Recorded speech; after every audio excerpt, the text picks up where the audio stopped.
This episode of Soldier Knows Best is brought to you by Full Sail University. Hey, what's up guys, Soldier Knows Best here. Apple has just wrapped up their last major event for 2013, and at this event they were focused on iPads, the Macs, desktops, and laptops, a lot of software. So I'm going to cover all the stuff that Apple talked about in this event. So it's going to start off with the first thing, and that's going to be OS X Mavericks. Now OS X Mavericks is a new OS update coming to their laptops and desktops. It's going to be faster and more efficient. In a lot of cases you'll be able to get an extra hour of battery life with the laptops that are running OS X Mavericks, which is pretty impressive. And also notifications are a lot better because you'll actually be able to respond to an iMessage right when it pops up. So you see it pop up in the left corner, you'll be able to click on it and type your reply and then push it away, and now you're done.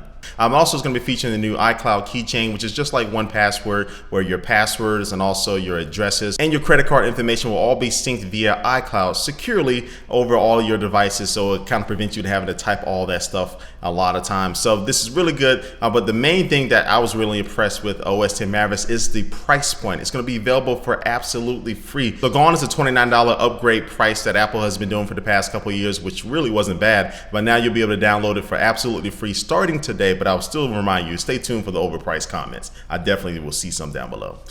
Now next up, Apple talked about the new MacBook Pro Retina. And the one physical change is coming to the 13-inch model, which is now 0.71 inches thick and weighs just 3.46 pounds. But most of the changes with the 13 and 15-inch models are coming in the internals. Now both the 13 and 15-inch MacBook Pro Retinas will be receiving the new Intel Crystal Rail Iris Pro integrated graphics. Now one problem I do have with this is that the base model for the 15-inch MacBook Pro Retina does not come with dedicated graphics. You have to buy the $2,600 MacBook Pro Retina 15-inch version in order to have that option. You can't even upgrade to it in the base model, which is definitely concerning that Apple's making you pay more money for a laptop that should have dedicated graphics, because if you're buying this thing, it's because you really want power on the go. That's one thing I definitely don't like. Now as far as battery life, the 13-inch will be able to get you around 9 hours and the 15-inch will be able to get you around 8 hours. And so you can buy these things today starting at $12.99 for the 13-inch version and $19.99 for the 15-inch version. Again, you can buy them right now, and this really does signal the end for the optical drive MacBook Pros, which Apple is not selling anymore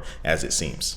And now on to what all the Mac professionals have been waiting for, the news about the pricing, availability, and all the different specs about the new next generation Mac Pro. Now the Mac Pro has this cylinder trash can type of look that some people like, some people hate. I don't mind the look at all, but it's definitely smaller than the previous Mac Pro. And on the inside, you can definitely get some upgrades. You'll be able to have the option between a 6, 8, or 12 core Intel Xeon E5 processor. You have up to 1 terabyte for the SSD, Thunderbolt 2.0, also HDMI 1.4. It'll have support for 3 4K displays going via the Thunderbolt 2, so that's definitely awesome. And also you have 4 USB 3.0 ports, dual gigabyte Ethernet jacks, and it'll run as quiet as the Mac Mini, which is pretty impressive for all this power, and it's just as silent as the Mac Mini. Now the base model for this new Mac Pro will be starting at $2,999. Now will get you a 3.7 gigahertz quad-core Xeon processor, 12 gigabytes of RAM, and also dual AMD FirePro D300 GPUs,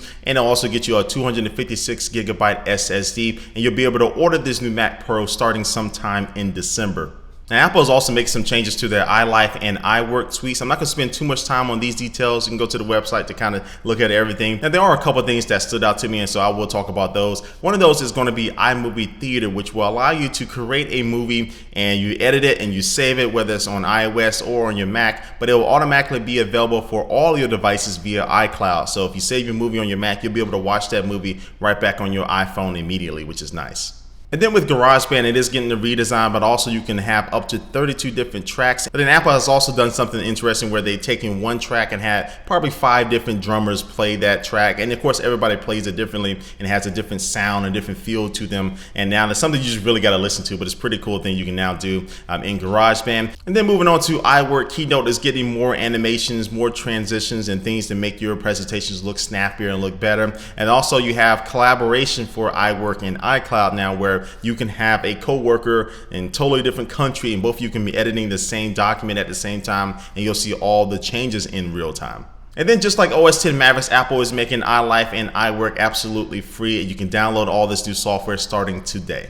And now on to what you've been waiting for, information about the brand new iPad. So Apple talked about the new Big Brother iPad and also the iPad mini. Now first off, the Big Brother iPad is getting a new name. It's now going to be called the iPad Air, and that's because it's only going to be weighing 1 pound, which is going to be making it the lightest full-size tablet out on the market right now. And also too, it's going to be slimmer. It's going to have a thinner bezel around the screen. It still will be the same 9.7-inch Retina display, but they just bring it down that bezel, and Apple says it's going to make it feel a lot better in your hand when you're holding it, which they say about all their products basically. But also on the inside, we'll be featuring the new A7 processor alongside the new M7 motion co-processor, basically all the same upgrades that you found with the iPhone 5S. It's going to be double the graphics performance. It's going to have the new MIMO multiple antenna support for Wi-Fi, so it should be 2 times faster when it comes to Wi-Fi support, and also have more carriers for LTE support. It have a 5 megapixel iSight camera, that's the rear camera, and then also be having the new FaceTime HD camera on the front,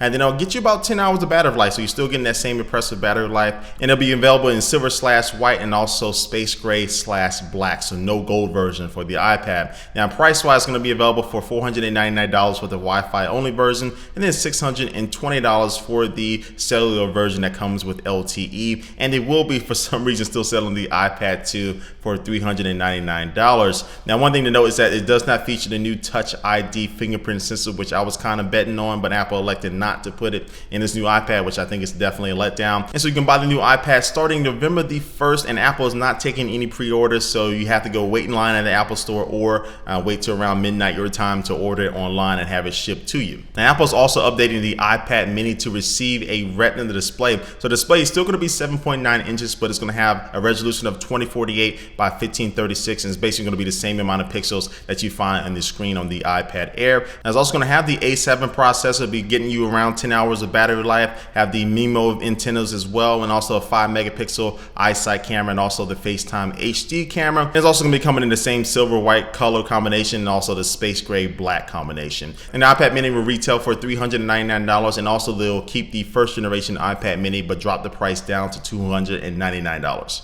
And so that's about it. Those are the major things that Apple talked about today at their event. Now, I really like a lot of the stuff that Apple did today, especially with the software. I think OS X Mavericks, the new iWork, iLife, all those little different things are really impressive. And the fact that they're going to be absolutely free and available for today is definitely a win for the consumer. And then the iPads kind of underwhelmed me just a little bit. I wasn't really kind of blown away. I mean, these are necessary upgrades that they're making to it. But if you have the previous generation iPads, unless you're really going for that design change, I don't see anything that's really going to make you pull out your wallet right now for these iPads. But if you're looking to get into the iPad market, or you have something like the iPad 2 or the first generation iPad, it's a really good time to upgrade to the iPad starting on November the 1st. And so those are just my thoughts, but what do you think about this new Apple event? Leave your comments down below about what you think about all the stuff that Apple talked about today, whether you like it, whether you hate it, let me know. And so you'll be able to watch the full event on Apple's website, or you can download it in iTunes if you wanted to. But it's just been my recap. Thanks for watching this video, guys. I have a sponsor at the end of this video. Make sure you check that out, and I will catch you later. Peace. Now, as you know, the mobile app industry is on fire right now. It seems like every day there's a new app that is taking off, and Full Sail University's online mobile development bachelor's degrees program can help teach you the skills to take advantage of this opportunity right now. And with this degree, you'll learn both the programming and business side of app development, and they'll help you develop, deploy, and market your app on iOS and Android.